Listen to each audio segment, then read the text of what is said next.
Hi friends. So I'm gonna make this video a little quick, um, just because I have a lot on my plate right now, so I kind of need to get some stuff done today. But anyway, so here are my thoughts on the fifth episode of Sailor Moon Crystal Season 3. First off, the new, well, not technically new, but they kind of changed the theme song a little bit. I liked it when it was sung in Sailor Moon's voice, just 'cause kind of gave me that nostalgia for the 90s series where the voice actresses sang a lot of the songs. So I don't really have that anymore. Well, I don't know if they actually changed the singer altogether or if it's the same voice actress just singing in her regular voice. I don't think so though, because I'm pretty sure her regular voice sounds a lot like Sailor Moon's voice, so you know. Um, but yeah, I just thought it kind of lost something by doing that. But anyway, so Haruka meets Usagi in the park and starts like trying to be all touchy-feely again, which you know how I feel about that because both characters are dating someone else, so kind of needs to not happen. And then Mamoru catches them and like he gets all mad. I wanted him to beat the crap out of Haruka. I really, really wanted him to, but that can't happen. But it is addressed later, so I don't have as much of a problem with it in this episode because they do bring it up and like explain how it makes the characters feel and stuff. So I'll get to that though.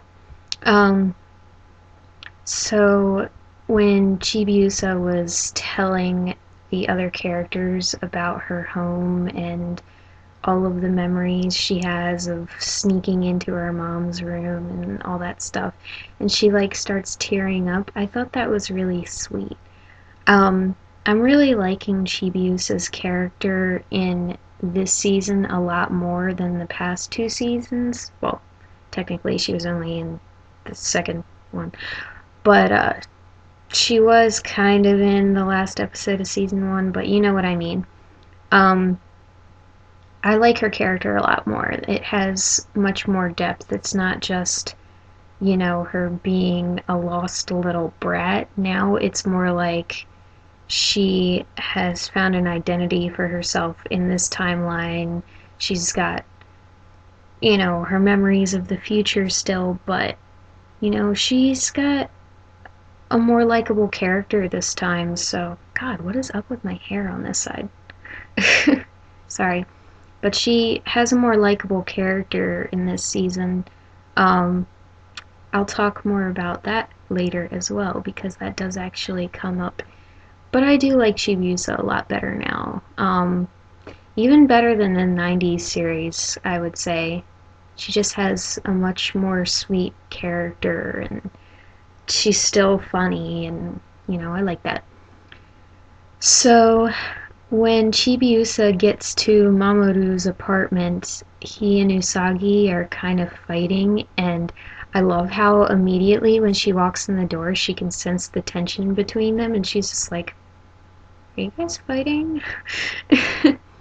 And then Usagi's like, no, and she's like, are you sure? Because Mamo-chan seems kind of mad. Maybe you had an affair. And I was like, oh my gosh. She knows how to read the situation. Um, but here's why I like her a lot in this season. She kind of uses her uh, little girl charms to kind of be like, oh, can you two help me with my homework? And then it kind of rectifies the problem because they have to work together to help her with her homework. And so they're like spending more time together, and eventually Chibiusa fakes falling asleep so that they can make up, and Mamoru's like, oh, don't worry about waking her up. You guys can just stay over tonight. And then Chibiusa like kind of winks at Diana. She's like, yes, they made up. Excellent. My plan worked. And I'm like, you coy little girl. But yeah, I like her a lot better in this season. It's awesome.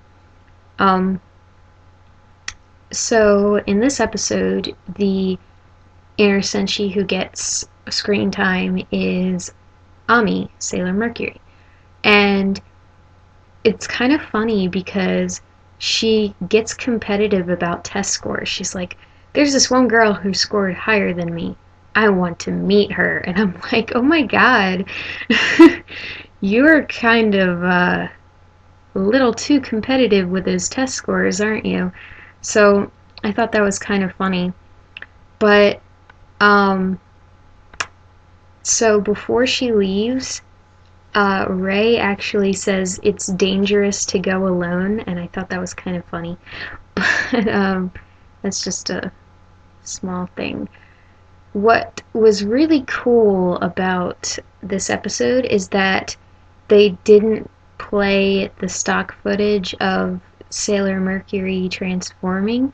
Instead, she did something really badass. She jumped out of a window into a pool that was down there to transform. I was like, that's really cool because it touches on her water powers as well as just looking really nice animation wise.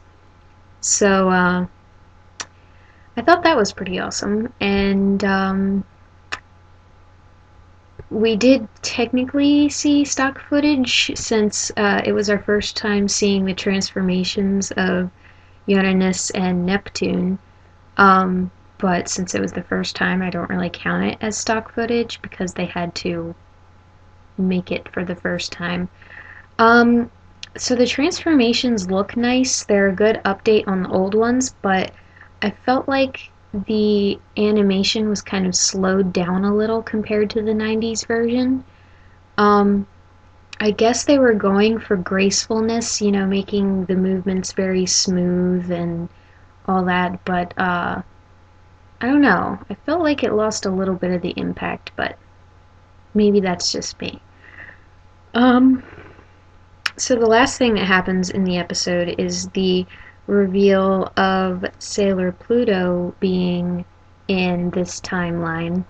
Her human name being Setsuna, and she is working, or is she? No, she's not working. She's a student at the same university that the arcade guy goes to. I forget his name. I can never remember his name. I just call him the arcade guy. But anyway, so her major is theoretical physics, and that kind of makes sense if you really think about it, because she's the guardian of time, and time is very theoretical in a sense. So yeah, I thought that was kind of cool. It also shows off how intelligent she is.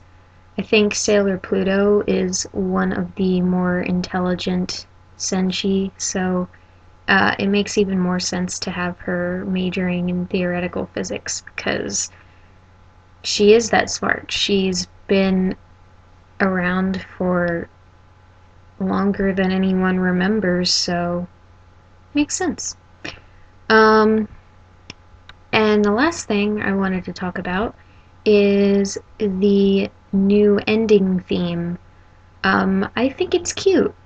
I like how Chibiusa sings it, and then she has like a random choir of men backing her up.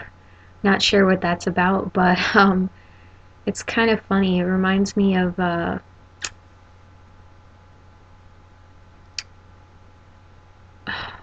lost it. There was this other anime that had a choir of men in the background. And it was only like one part of the song, too. That's it. Nichijou. Yes. There's this random part in the opening theme song that has this choir of really deep-voiced men, and it's kind of the same with this ending theme. So, yeah, but basically the whole thing is just like animation of Chibiusa walking, running, jumping. There's a part where she's kind of flying diagonally toward the camera. That's it. The animation's not especially interesting, but the song is really catchy. I'd like to learn the lyrics and sing it myself just because I thought it was like really, really cute. And, you know, since Chibiusa is getting more character development in this season, uh, you know, it really works to have her sing the ending theme. Not quite sure why they got rid of the other ending theme with Sailor Uranus and Neptune doing a duet, but it is what it is. It was the ending theme for like a couple episodes, so maybe they're changing it up after every few episodes or so. Which I wouldn't mind. It'd be cool if Sailor Saturn got an ending theme. Hint, hint. But anyway, so like I said, I wanted to keep this short because I have a lot of stuff to do.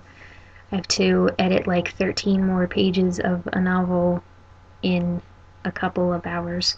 So, I'll see you in the next first impressions vlog thing. Anyway, until next time, bye.